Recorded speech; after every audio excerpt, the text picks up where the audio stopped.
Welcome dear friends, আপনারা আশা করি সকলে ভালো আছেন। ডিয়ার ফ্রেন্ডস, আপনারা যারা বিভিন্ন প্রতিযোগিতামূলক পরীক্ষা দেন, আপনারা অবশ্যই দেখে থাকবেন যে লসাগু ও গসাগু এর ওপর একটি বা দুটি প্রশ্ন প্রায়শই দিয়ে থাকে।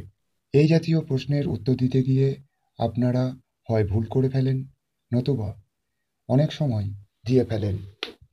আজকে আমরা শিখব কত সহজে এবং কম সময়ে লসাগু ও গসাগুর সমস্যাগুলিকে সমাধান করা যায়, তারই কিছু সিম্পল ট্রিক্স নিয়ে আমরা এই ভিডিওটি উপস্থাপন করেছি। ভিডিওটি শুরু করার আগে আরও একটা কথা বলে রাখি, এই চ্যানেলটিতে ট্রায়াঙ্গেল, ব্লাড রিলেশন, ক্যালেন্ডার সহ অন্যান্য শিক্ষামূলক ভিডিও উপস্থাপিত হয়েছে। ডেসক্রিপশন বক্সে যাদের প্রত্যেকটির উল্লেখ আছে।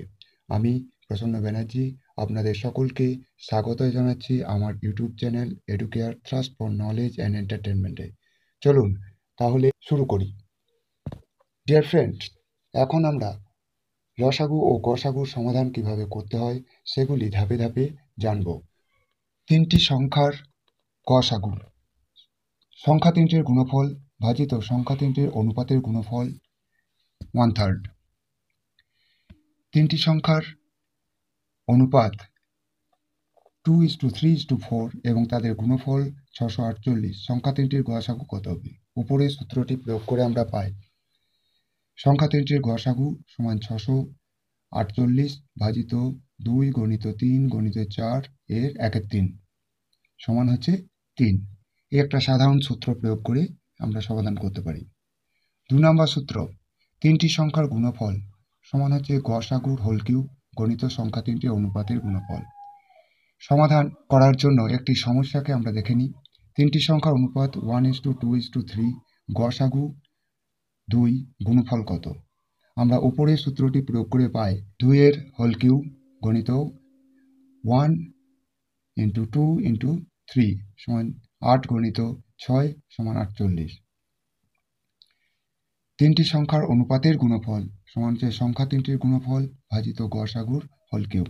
সমস্যার আমরা দেখে নিই, তিনটি সংখ্যার গুণফল 48, গসাগু 2, সংখ্যা তিনটির অনুপাতের গুণফল কত হবে?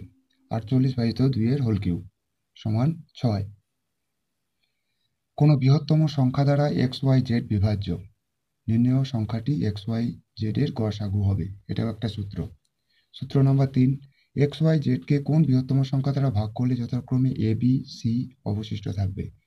এক্ষেত্রে নির্ণেয় সংখ্যাটি হবে X - A, Y - B, Z - C এর গসাগু।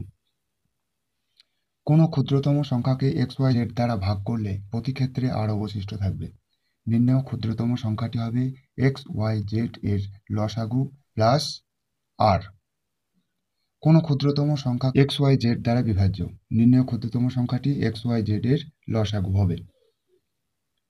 কোনো ক্ষুদ্রতম সংখ্যাকে XYZ দ্বারা ভাগ করলে যথাক্রমে AB, C অবশিষ্ট থাকবে, যেখানে X - A সমান Y - B সমান Z - C সমান K।